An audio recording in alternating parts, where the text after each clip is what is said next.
நான் சரீரத்தின் விளக்காய் இருக்கிறேன். என்னை நீ தெளிவாய் வைத்திருப்பாயானால் உன் சரீரம் முழுவதும் வெளிச்சமாய் இருக்கும். என்னை நீ தெளிவில்லாமல் வைத்திருப்பாயானால் உன் சரீரம் முழுவதும் இருளாய் இருக்கும். இப்படி உன்னிலுள்ள வெளிச்சம் இருளாய் இருந்தால் அவ்விருள் எவ்வளவு அதிகமாய் இருக்கும். உன்னுடைய பார்வை எப்படிப்பட்ட பார்வையாய் இருக்கிறது. தீங்கான காரியத்தை உன் கண்முன் வைக்காதே. உன் கண்கள் நேராய் நோக்க கடவது. உன் கண்ணிமைகள் உனக்கு முன்னே செவ்வையாய் பார்க்க கடவது.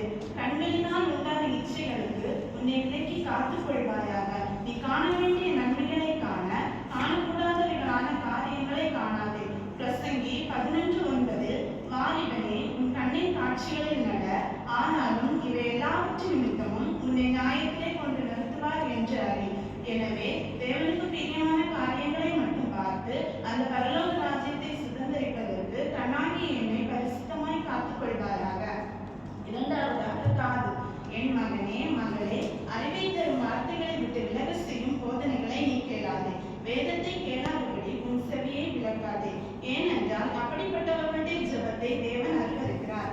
பொய்களுக்கு உன் செவியை சாயாதே. வீணான காரியங்களை கேளாதே. கட்டுக்கதைகளுக்கு விலகி ஓடுவாயாக. ஆகாத சந்தோஷங்களுக்கு உன் செவியை சாயாதே. உன் செவிகள் தேவனுக்கு பிரியமான காரியங்களை கேட்கட்டும்.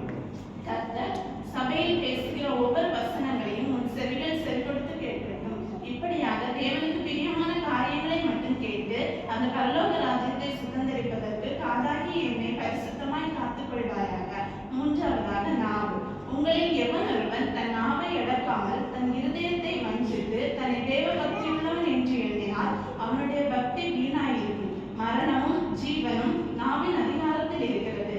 தன் நாவையும் தன் வாயையும் காக்கிறவன் தன் இருதயத்தை எல்லா இடுக்கண்களுக்கும் விலக்கி காக்கிறான். புரட்டு நாவுள்ளவனாய் இராதே, ஏனெனில் அவன் தீமையில் விழுவான். ஞானிகளின் நாவு அறிவை விரவப்படுத்துகிறது. சொற்களின் மிகுதியால் பாவமில்லாமல் போகாது. மனுஷர் பேசும் வீணான வார்த்தைகள் யாவையும் குறித்து நியாயத்தீர்ப்பு நாளில் கணக்குவிக்க வேண்டும். எனவே தேவனுக்கு பிரியமான காரியங்களை மட்டும் பேசி அந்த பரலோக ராஜ்யத்தை சுதந்திரிப்பதற்கு நாவாகி என்னை பரிசுத்தமாய் காத்துக் கொள்வாயாக. நான்காவதாக கைகள். உன்னுடைய கைகள் சுத்தமாய் இருக்க வேண்டும். உன்னுடைய கைகள் கொடுமை இல்லாது இருக்க வேண்டும். குறைவுகள் உள்ளவனுக்கு கொடுக்கிற கைகளாய் இருக்க வேண்டும். சோம்பலுள்ள கைகளாய் இருக்கக்கூடாது. ஓசையுள்ள கைத்தாளங்களை கட்டி தேவனை ஆராதிக்கிற கைகளாய் இருக்க வேண்டும். இப்படி தேவனுக்கு பிரியமான காரியங்களை மட்டும் செய்து அந்த பரலோக ராஜ்யத்தை சுதந்திரிப்பதற்கு கைகளாகி என்னை பரிசுத்தமாய் காத்துக் கொள்வாயாக.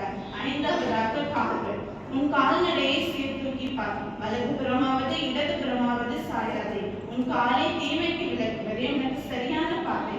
உனக்கு செம்மையை தோன்றுகிற வழி உண்டு, அதன் முடிவோ மரண வழிகள். எனவே தேவனுக்கு பிரியமான வழிகளில் நடந்து அந்த பரலோக